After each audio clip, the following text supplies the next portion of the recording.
Foster family used me as their son's slaver, threatened to send me back if I didn't help them get into Harvard. I said yes. Then made them shocked by this. I was 12 when I was eventually adopted. My new parents hugged me and assured me that I would never have to go through anything like that again. I believed them until I met Michael, their biological son. We were the same age, grade, and even looked similar. And after the second week of living with the Callahans, he came home and beat the living daylights out of me, all because he received a lousy mark at school. I didn't want to notify my new parents and become recognized as a tattletale, so I basically made it plain that I was in agony by hobbling and moving slowly. We were sitting at the kitchen table when they eventually spoke. Elias is my name. What happened to you? Michael spoke for me. Oh, that was all me, he said, smirking. I got an effing C in math class again. My mother leaned across the table and grasped my hand. Michael experiences tremendous academic anxiety, which displays as violent outbursts. The previous foster child couldn't handle it, and we had to return him when Michael fractured his arm. But you're different, Dad quickly added. You're stronger. We could see it in your file. All those homes you survived. You can handle this. If there's one thing being a foster child has taught me, it's that you have to advocate for yourself. I'm not really comfortable with being hit. Elias, my dad said abruptly, remember the situation we took you out of? The one where your innocence was violated almost every night and no one cared? My mother joined in. It would be a shame for us to have to send you back, wouldn't it? At that point, everything became evident. I was not their son. I was Michael's punching bag with a social security number. My classrooms were the only place where I felt normal. Despite everything, it turned out that I was quite brilliant in school. I received consecutive A's without even trying. And all the teachers adored me. And I knew if my parents found out, they'd wreck things. So, for months, I convinced them that I was failing, just like their worthless son. I was sitting in my room doing schoolwork when my mother walked in. Hey, she screamed, her smile beaming throughout the place. Me and your father just got your report card. Congratulations. She kissed my forehead, and I tightened up, prepared myself for the worst. We had no idea you were so smart. Michael got all Fs. Do you want me to tutor him? No. Sorry for raising my voice. I mean, no, not really, I heard her say. There was a lengthy gap before she started.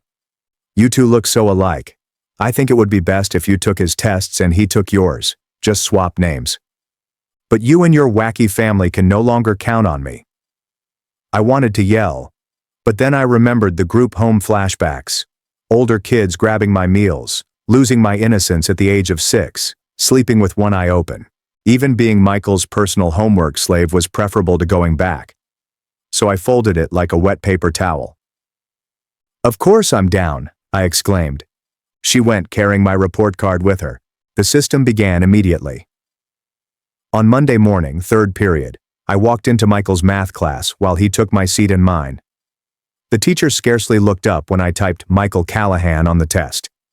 I aced it after 90 minutes. Meanwhile, Michael was intentionally failing mine by doodling desk images in the margins of Elias's test. Despite the fact that his grades improved 100-fold, he continued to hit me. He just became more imaginative. He'd punch me in the exact spot where bruises wouldn't appear during gym class, calling it strategic anger management. The Callahans purchased Michael a car as a reward for his improved grades. I received a bus pass. What is the worst part? Watching teachers compliment Michael on my work. Mrs. Alvarez approached him after I had written an excellent essay on Tequila Mockingbird under his name. This shows real emotional depth, Michael. Have you considered joining the literary magazine? He scoffed at her and remarked, reading was for losers. She believed he was being humble. By sophomore year, Michael had realized the potency of his fabricated success. He'd go about school as if he owned it, telling everyone about his academic return. Yeah, I used to be stupid, he would admit to girls at gatherings. But then I just decided to lock in. Mind over matter, you know. Those words circled in my mind like sharks, so much so that I purposefully performed poorly on the next exam I took under his identity. Not an F, but a C-. My small reign of terror, however, was cut short when my father hauled me out of bed at 3 a.m. on the day the report cards were issued. What he did next was something I had not seen since the foster home. When I finally exclaimed, "I'll never do it again," he patted my soaking head like I was a dog who had learnt not to pee on the carpet. "Good boy. Now go make Michael breakfast. He has a big test today." That's when I stopped being angry and became smart. I understood they'd shown me precisely who they were. Crooks who would torture a child to defend their reputation. And crooks are continuously making mistakes. I stood in the kitchen making Michael's eggs the way he loved them, sunny side up with crispy edges, while my mind raced through every bruise and mark on my body. The fresh ones from last night throbbed beneath my shirt. I'd have to document them later. But for now, I had to be the ideal foster son. My hands moved mechanically, buttering the toast just perfectly and placing everything on the plate as Michael instructed. The breakfast table felt like a minefield that morning. Mrs. Callahan sat across from me, holding her coffee and looking through her phone with a phony smile on her face. She looked up abruptly, her eyes full of excitement. "Oh, Elias, I almost forgot. Michael's SAT is coming up next month." She stirred her coffee nonchalantly. "My friend works at the testing center. She's very understanding about Michael's special needs." My stomach sank. Taking his regular examinations was one thing. However, the SAT was a federal fraud. Actual prison time fraud. I maintained a neutral expression and nodded, concentrating on cutting my eggs. Michael reached for the coffee pot and his elbow knocked it towards me. The hot liquid splashed on my hand. I bit down firmly on my tongue, refusing to flinch or back away as the heat scorched my skin. Michael was watching me attentively, his eyes narrowing when I didn't respond. "Be careful there, foster boy," he said, but I could see the wheels churning in his mind. Something had altered inside me since 3 a.m. He noticed the wake-up call. At school, I kept my head down and strolled silently through the halls. My palm throbbed where the coffee had burned it, but I couldn't go to the nurse with so many questions. I slipped into English class right as the bell rang. "Elias, can I see you for a moment?" Miss Alvarez inquired from her desk. My heart pounded as I approached. She waited for the other pupils to settle into their seats before speaking gently. "I've noticed some bruising on your arms and you've been moving stiffly lately." Her dark eyes looked at me with genuine compassion. "Is everything okay at home?" The words wanted to come out so badly, but I thought about the Callahans' reputation, their donations to the school, and how much everyone adored them. Who will believe me? "Just been playing basketball at the park," I lied. "Got a little too competitive." She did not appear convinced, but nodded slowly. "My door is always open if you need to talk." During lunch, I sat alone in my customary cafeteria nook eating my sandwich. Michael held court at the popular table, flanked by his buddies. His voice carried throughout the room. "Yeah, my grandparents set up this trust fund for college," he told me. "But it only kicks in if I get into a top school. Good thing I turned my grades around, right? Harvard, here I come." His companions laughed and complimented him.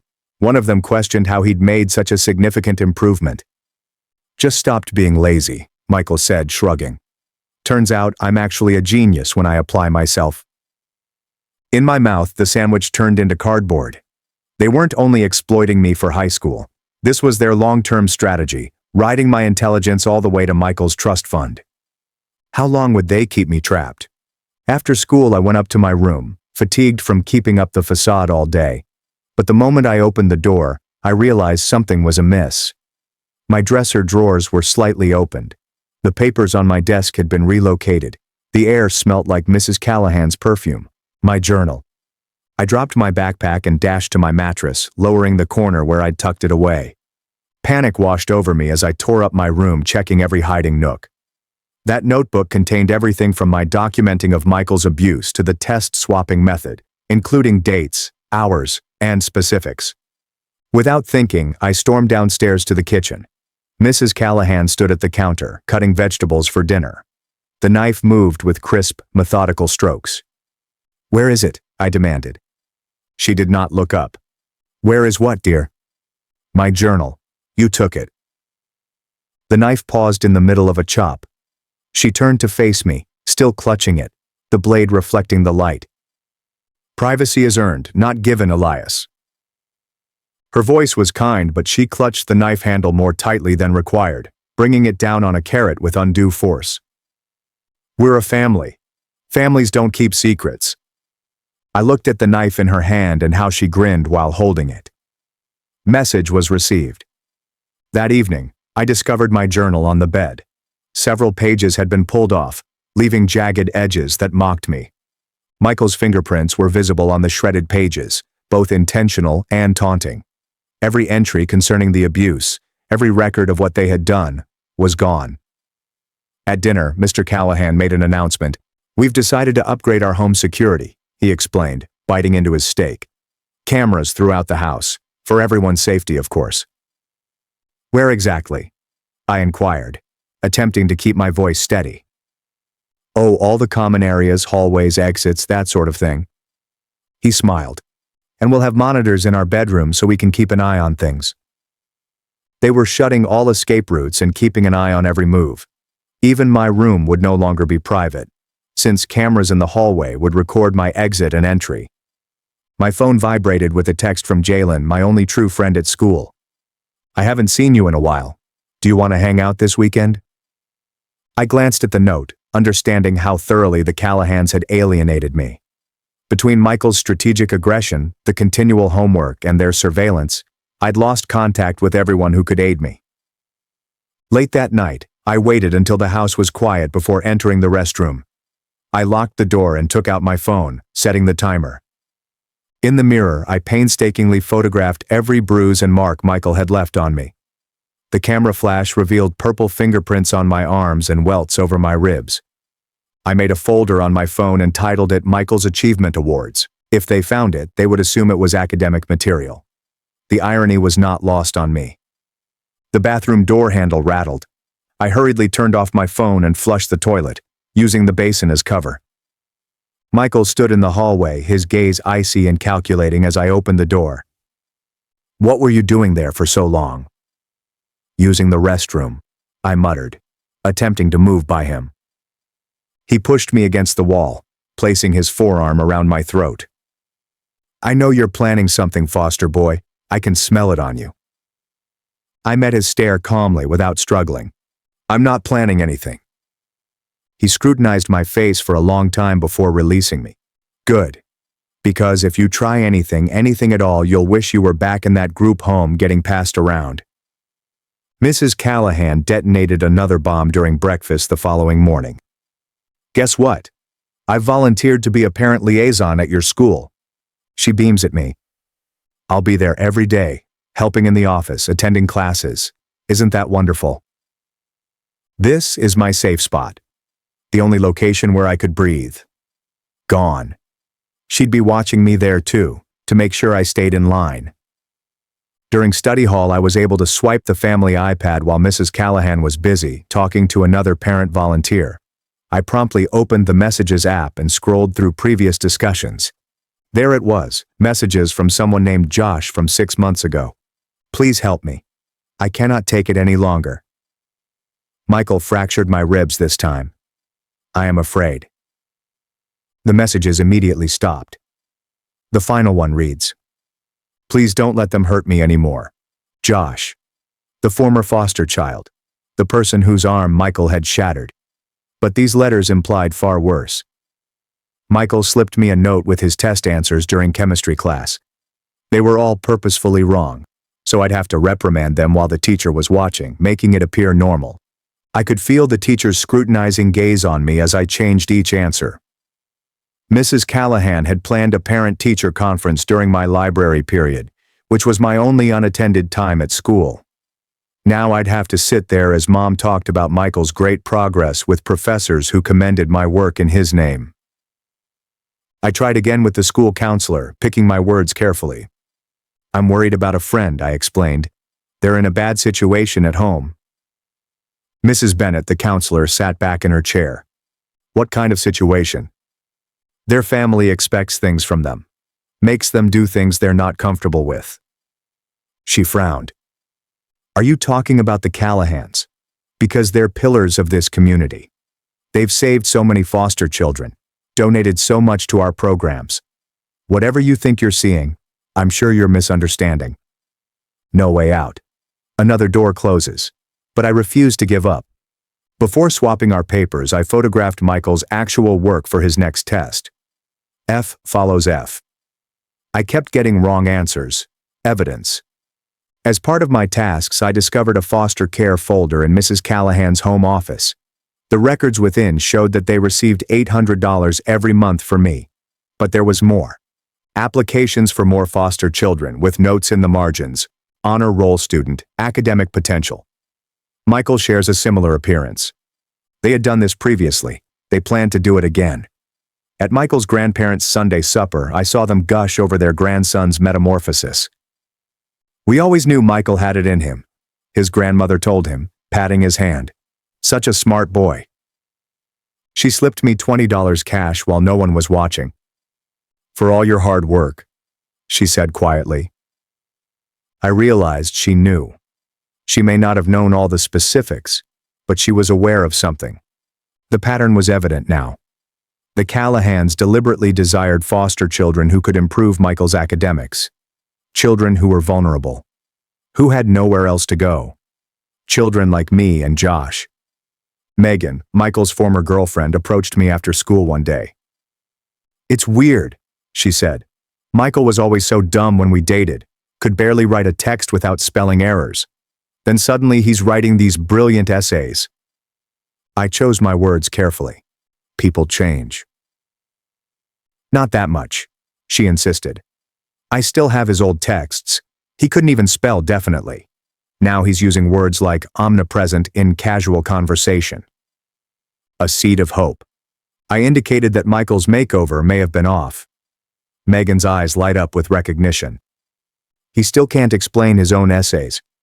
I asked him about the symbolism in his mockingbird analysis, and he went completely blank. Michael must have noticed us conversing because he cornered me that afternoon in the locker room. His fist discovered all the areas that would not display accurate hits, leaving me breathless. Stay away from Megan, he hissed, or next time will be worse. That evening during dinner, Mr. Callahan casually stated that Megan's father had recently lost a large deal with his company. Such a shame, he added, not looking at me. These things happen in business. The threat was evident. Cross us, and we will annihilate your entire family. Mrs. Callahan began expecting me to attend Michael's social functions as his tutor. The first event was a pool party at his friend's house. I sat in a corner with my textbooks while Michael splashed around, taking plaudits on his academic turnaround. Mrs. Callahan introduced me to the other parents as Michael's charity case, the underprivileged foster child they had gladly taken in. The embarrassment was worse than any bruise. I recognized psychological torture for what it was. They tried to crush my spirit and make me thankful for whatever scraps they threw my way. That night, I began a new journal, this one buried inside the lining of an old jacket in my wardrobe. I chronicled every episode of forced tutoring, public humiliation, and strategically positioning me as Michael's inferior. 3 days later, Jalen arrived at the house unannounced. I was working on Michael's schoolwork in the living room when the doorbell rang. Mrs. Callahan replied, her grin dimming as she realized who it was. Jalen moved past her nicely but forcibly after noticing me on the couch. His eyes widened as he saw me surrounded by Michael's assignments, the new surveillance cameras installed in every area, and how I reflexively shrank when Mrs. Callahan moved. He mouthed something I couldn't understand at first. Then I could read his lips plainly. Even in the absence of sound, the obscenity was evident. He'd seen how I behaved around the family, the fear I couldn't quite conceal. Mrs. Callahan swiftly recovered and turned on the charm. She offered Jalen cookies, inquired about his family, and complimented his sneakers. But as she escorted him to the kitchen for refreshments, I was able to slip a folded note into his pocket. 4 words written in desperation. Help me. Jalen palmed it smoothly, his expression never shifting. He stayed for precisely 15 minutes, making small conversation as I struggled through Michael's calculus homework. When he went, he squeezed my shoulder. Message was received. The next morning at school, I used the library computer to set up a backup email account. The Callahans kept track of my normal accounts, but they were unaware of this one. I began sending myself images, recording dates and hours, and assembling a case. During lunch, I discovered a payphone near the gym that was still operational. My palms shook as I dialed child services. The hold music played for 30 minutes while I looked over my shoulder, expecting Mrs. Callahan to appear. Finally, I hung up, frustrated. The system designed to protect children like me was overburdened, underfunded, and ineffective. Jalen began contacting me that afternoon, but in code. We pretended to talk about a video game we had never played. Needing backup at this level suggested he was determining whether I was in danger. Tonight's boss fight indicated that the Callahans were intensifying. Finding a cheat code indicated that he had information. I found Michael's college application essays in the trash behind the school, all in my handwriting. My words, my ideas. Harvard, Yale, and Princeton. He was aiming high for my brain.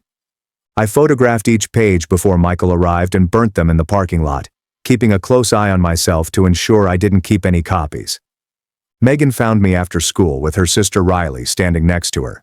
Riley seemed older, perhaps 20, with tired eyes and a knowing expression. Riley admitted that she had gone to school with Josh, the previous foster kid.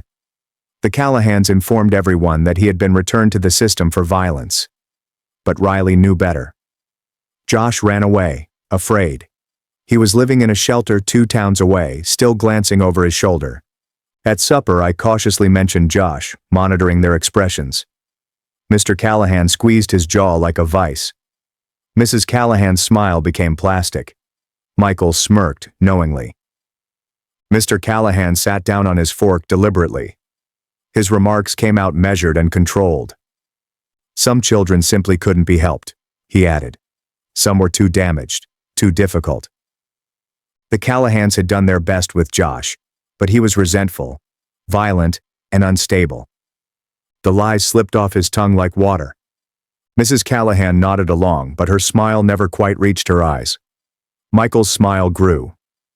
The SAT loomed 2 weeks ahead. Federal fraud.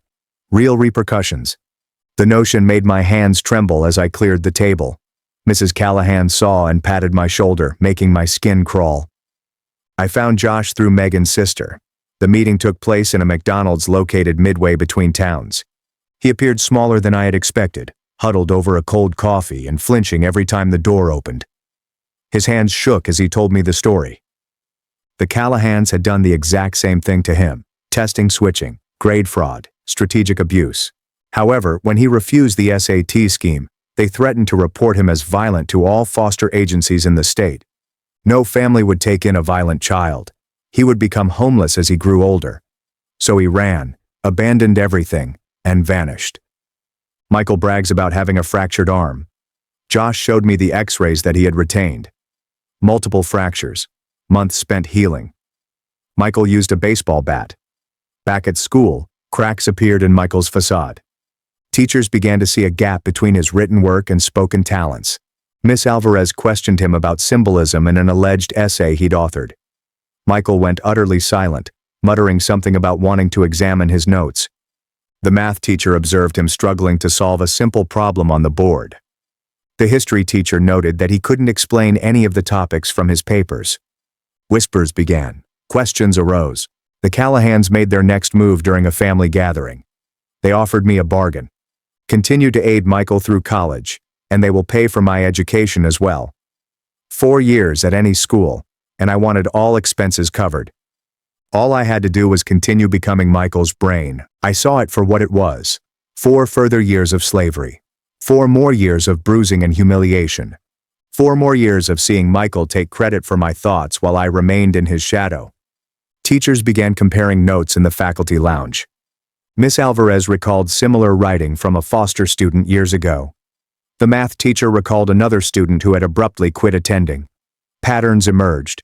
Mrs. Callahan's flawless image began to deteriorate. When confronted with the growing concerns during a parent-teacher meeting, she yelled at me in the parking lot before catching herself.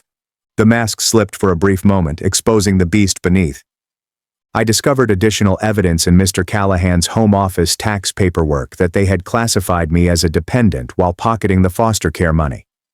They had never paid their educational expenditures, Years of financial deception, recorded in their own handwriting.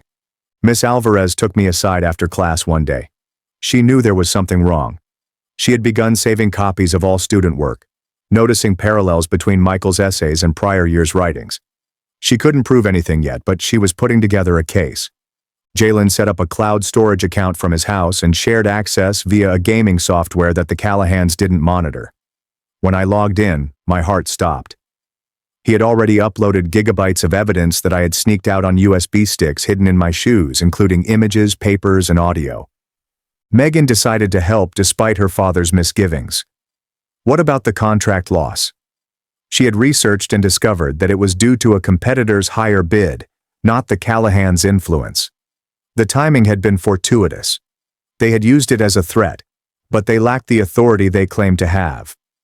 Our small group of friends, including myself, Jalen, Megan, and Riley, convened in secret at Jalen's house. We planned meticulously, knowing we only had one chance. The evidence was overwhelming, but we needed to present it correctly. Megan's offer to plant bogus evidence was rebuffed. We had sufficient real documentation. We needed to accomplish this cleanly and correctly, with no shortcuts that could backfire. Michael slipped after a heated family quarrel over college applications. He mentioned that he did not grasp the essay he authored and realized it too late. His parents exchanged worried expressions. I videotaped everything on my phone, which was hidden under the table. Josh consented to provide a sworn statement, but anxiety still seized him. His hands shook as he detailed his experience, including every torture and forced exam, evidence of a multi-year pattern. Michael's girlfriend abandoned him publicly in the cafeteria. She told everyone within earshot that he was actually dumb and had lied about his intelligence. Word spread like wildfire. Students began to notice the disparities. Social internet posts questioned Michael's metamorphosis. A hashtag began trending locally. The Callahans' carefully built image began to crumble. Jalen's older brother, a law student, analyzed the evidence. His assessment was unequivocal. Several offenses of fraud, abuse, and tax evasion. The Callahans left a mile-wide paper trail. When confronted with the growing suspicions, Mrs. Callahan ultimately broke character entirely. She hissed at me in the kitchen, her true face revealed. Then she caught herself and smoothed her features back into that false smile, but I had witnessed the reality. Teachers who formerly admired the Callahans began to distance themselves. Miss Alvarez apologized for not noticing it sooner. She acknowledged she suspected something about Josh but had no proof. She finally did. The Callahans began making mistakes. They failed to check my backup phone. They missed my proof collection. Their flawless system was collapsing as pressure mounted from all sides. Megan's sister disclosed the final piece. Josh had not just been physically mistreated. He'd been forced into the same test-taking strategy. She had Callahan documents that showed how the design had been developed over time. This was not their first victim, or their second. It was a system. I made sure Michael's younger cousins stayed out of the scenario. During stressful family reunions, I kept them entertained with games and stories. Whatever happened, innocent children would not become collateral damage. Miss Alvarez, the counselor who fired me, and 3 other instructors formed an unofficial alliance. They couldn't act formally yet, but they looked out for me, made sure I was never alone with Michael, and documented what they witnessed. Mrs. Callahan attempted to seduce Jalen's parents by showing up with a pie and praises. But Jalen had already said enough. They were polite, but distant, not buying her ruse. The grandparents arrived suddenly one afternoon. Michael was struggling with his simple math homework, so I began explaining the topic without thinking. His grandmother's expression softened as she watched. The epiphany came slowly but surely. Word spread throughout the main network. Something was awry with the Callahan family scenario. People began asking questions. Why didn't Michael study with friends? Why couldn't he contribute to group projects? Why didn't his spoken abilities mirror his writing work? During a computer lab session, I used Jalen's login to access our cloud storage. All evidence is combined into a single secured document, including dates, times, images, and recordings. Everything is organized and ready. The SAT was 48 hours away. Decision time. Take the test to commit federal fraud or reveal everything. Now the testing center where Mrs. Callahan's buddy worked expected me to identify as Michael. During a family photo shoot for Michael's college application, the photographer spotted my bruises. He noticed the family dynamic and how I cringed when Michael moved too rapidly. He did not say anything, but his eyes spoke volumes. Reality struck hard. Exposing the Callahans meant giving up any opportunity for college money. I'd grow out of foster care with nothing. There's no safety net. There is no support. But continuing meant selling my soul for another 4 years. During a school assembly on academic honesty, I stood up during the question period. My voice echoed around the hall as I inquired about test-taking fraud. What would happen to students who had others take their tests? What about SAT fraud specifically? Michael was definitely sweating in his seat. The principal's eyes furrowed as he gazed at Michael and then at me. The question lingered in the air like a bomb. Parents began to ask why Michael no longer studied with their children, why he couldn't explain fundamental concepts from his own essays, and why his in-class performance did not match his grades.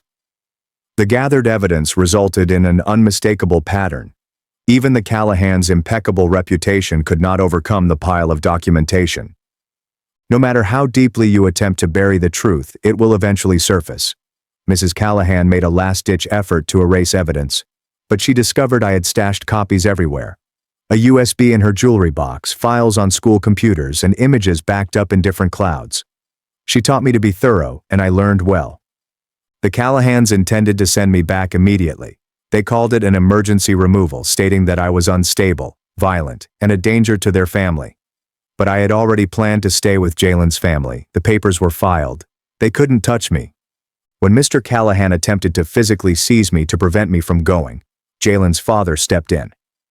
He moved between us, his presence a barrier that the Callahans could not breach. Other parents appeared, watching. Witnesses are everywhere. The house of cards was crumbling. Every falsehood is exposed. Every manipulation was disclosed. The Callahans' immaculate facade broke like glass, exposing the horrible truth beneath. Michael buckled under the burden of his grandparents' upcoming visit. They'd shown up unexpectedly again, this time with inquiries concerning his college applications. When they asked him to explain the subjects of one of his essays, Michael's expression went blank. His grandma took out a printed copy and pointed to specific passages. Michael stammered, unable to communicate simple concepts from the book he claimed to have written. The grandmother's gaze shifted between Michael and me as understanding crystallized on her face. She folded the essay neatly and tucked it into her purse. The grandfather's jaw tightened as he watched his grandson struggle with straightforward follow-up inquiries about the application materials. Michael cornered me in my room that evening, his customary arrogance giving way to desperation. He grabbed my shoulders and shook me, demanding that I remedy this disaster. His grip caused additional bruises, but his terror exposed weaknesses in the family structure. Mrs. Callahan emerged in the doorway, dragging Michael away while keeping a prepared smile for the grandparents downstairs. The next morning, there was an emergency family meeting. The grandparents sat across from the Callahans, while I poured coffee and played my job. Michael's grandfather presented a folder containing years of Michael's actual schoolwork assignments, which his teachers had given directly to the grandparents on elementary school visits. The handwriting, the IQ level, everything contradicted Michael's previous academic success. Mrs. Callahan attempted to minimize the damage by weaving intricate justifications about tutoring and late development. However, when the grandfather asked Michael to do a simple math problem, the truth became clear. Michael flung his pencil down, revealing that he had never written any of the essays or taken any of the examinations. His confession came out in violent bursts, accusing everyone except himself. The grandparents' astonishment grew when Michael exposed the full extent of the test swapping, systemic deception, and abuse used to keep power. He even referenced Josh, recounting the baseball bat episode with unnerving pleasure. The grandmother's fingers hit her mouth as she comprehended years of lying. Financial records appeared from the grandfather's bag, including bank statements indicating frequent deposits from the Callahans, ostensibly for Michael's tuition. The grandparents had unintentionally funded the exploitation. The grandfather's hand shook as he spread the papers across the table, estimating how much money had gone into this torture. Mrs. Callahan's mask eventually crumbled altogether. She yelled at Michael for wrecking everything, for being too foolish to keep the lie. Mr. Callahan grasped her arm, attempting to restore calm, but she pushed him away. Years of meticulous image management came undone in a matter of minutes. The grandma stood forward and announced that they will discontinue all financial support immediately. She tore up documentation about Michael's trust money, the shards falling like snow on the kitchen table. The granddad said that they would call their lawyer to reclaim the money they had already provided. The grandparents alerted child services, and they arrived within hours. The caseworkers interviewed me individually, documenting my injuries and collecting photographs. Jalen's family has already submitted paperwork to serve as an emergency placement. The Callahans couldn't object because their parents-in-law supported my deportation. The school board initiated an immediate investigation into Michael's academic records. Parents' objections had reached critical mass. Teachers submitted evidence they had quietly gathered. Miss Alvarez gave detailed suspicions that spanned several years and involved multiple foster children. The community's response was immediate and decisive. Parents removed their children from study groups at the Callahan house. Neighbors who had previously admired them now murmured in grocery store aisles. The family's church quietly suggested they find another place to worship. Mr. Callahan tried one last trick, producing social media posts portraying me as a problematic youngster who had corrupted their son. He published professionally edited recordings in which I appeared violent or unstable. The brunch scene in which I confronted them revealed my violent impulses. Jalen reacted instantly, providing full context for each edited segment. Security camera footage from their own system captured Michael hitting me just before each aggressive reaction. The fallout was swift and severe. Comments poured in from other foster youngsters who had lived with the Callahans and shared similar experiences. Local parent Facebook groups were flooded with debates. Screenshots of Michael's earlier social media posts, which were riddled with spelling problems and bad syntax, stood in stark contrast to his alleged recent articles. Parents recounted experiences of Michael's inability to assist their children with homework, despite his alleged metamorphosis. The school board meeting had an overflow audience. Parents wanted an explanation for how this scam had proceeded for years. Teachers testified about their suspicions and the pressure they felt to be silent. The Callahans sat in the back row, losing power with each testimony. Some neighborhood members originally backed the Callahans, emphasizing their charitable efforts and church attendance. But when more information surfaced, even their most ardent fans distanced themselves. The family that had previously dominated PTA meetings and school festivities became outcasts. Foster care investigators interviewed Josh via video call. His evidence, along with medical records and my research, established a distinct pattern of exploitation. Other previous foster children come forward to describe similar events. The Callahans' foster license was immediately revoked. The grandparents hired forensic accountants to investigate financial fraud. Years of tax filings revealed that the Callahans claimed school costs while pocketing foster care fees.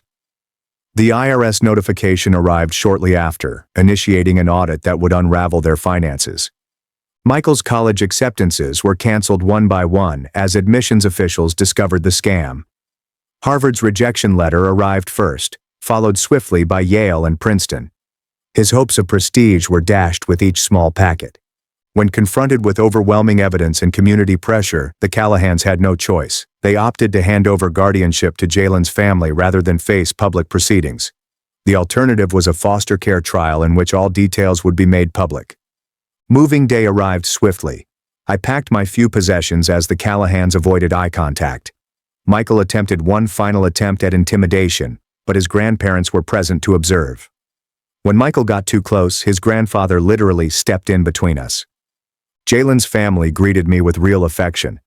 His parents had provided a proper bedroom, not merely a space to survive. That first night, I fell asleep without fear. For the first time in years, there are no cameras monitoring, no footsteps in the hall, and no morning violence to fear. In less than a month, the Callahans advertised their home for sale. The community's criticism made everyday existence unpleasant. Former pals crossed the street to avoid them. Their teaching professions became untenable after parents demanded that their children be removed from their lessons. Mrs. Callahan made one more attempt at manipulation by submitting a complaint, claiming I had stolen from them. However, bank records plainly revealed that they misappropriated years of foster care money from me that were never used for my care. The complaint was dismissed, exacerbating their humiliation. They left town in the middle of the night and moved several states away. Their forwarding address directed them to a modest apartment that was far removed from their previous peaceful bliss. Michael's automobile was sold to cover relocation costs. The family that had built everything on image was left with only the truth. The school board developed new policies to monitor academic performance. Teachers were trained on how to recognize foster kid exploitation. What happened to me became a cautionary story, prompting significant reform. Scholarship offers came from unexpected sources. Colleges who had been following the local controversy wanted to help a youngster who had demonstrated such perseverance. Ms. Alvarez wrote recommendation letters that told my true experience, not Michael's falsified one. Josh and I remained in contact, bonding over our common survival. He had secured steady accommodation and was working on his GED. We became resources for other foster children, teaching them how to identify exploitation trends. Our pain became a source of purpose. Jalen's family provided the steadiness I had never known. Family dinners were meant to be conversations, not interrogations. Homework was mine to complete, and my accomplishments to claim. They took true joy in my acceptance letters. 6 months after leaving the Callahans, I stood on a podium in graduation regalia. My valedictorian speech focused on resilience and self-worth. I discussed systems that fail vulnerable children, as well as cultures that allow abuse to occur via deliberate ignorance. The audience consisted of my chosen family, Jalen and his parents, Megan and Riley, Miss Alvarez, and the professors who had finally behaved. Even Michael's grandparents showed up, their support serving as an apology for years of unwitting complicity. Meanwhile, the Callahans struggled with their new surroundings. Without their reputation and connections, they were just another family trying to get by. Michael labored for the minimum salary, shattering his hopes of easy success. When the image crumbled, they had nothing to show for their expensive investment. My academic genius was no longer stolen for someone else's gain, which opened up doors I never anticipated. Full scholarships, research possibilities, and a future based on my own merit. They had exploited intelligence, which became my way to freedom. The foster care system, while still faulty, has improved monitoring for academic exploitation. Caseworkers were trained to recognize the indicators. Other youngsters would be shielded from what I'd gone through. Michael's grandparents established a scholarship fund to help foster children pursue higher education. Their guilt about inadvertently allowing abuse led to action. They insisted that I assist in selecting beneficiaries, ensuring that the funds went to individuals who had earned their achievements. I chose a college distance from that place, yet its lessons stayed with me. Trust, initially damaged, was gradually re-established via persistent care from Jalen's family. Therapy assisted in processing stress that went beyond physical bruising. My tale traveled across foster care networks as guidance rather than gossip. Social workers discussed it during training sessions. Foster children taught how to report abuse and form support networks. What the Callahans did to me served as a model for what to look out for and how to escape. Michael tried to contact me once, a rambling note detailing how I had ruined his life. I did not respond. His inability to accept responsibility revealed that he had learnt nothing. The Callahans had bred a monster who felt that success came naturally, and now he was facing reality without their safety. I graduated, summa cum laude. My successes are solely my own. The stage walk seemed different when the diploma included my name and work that I had actually completed.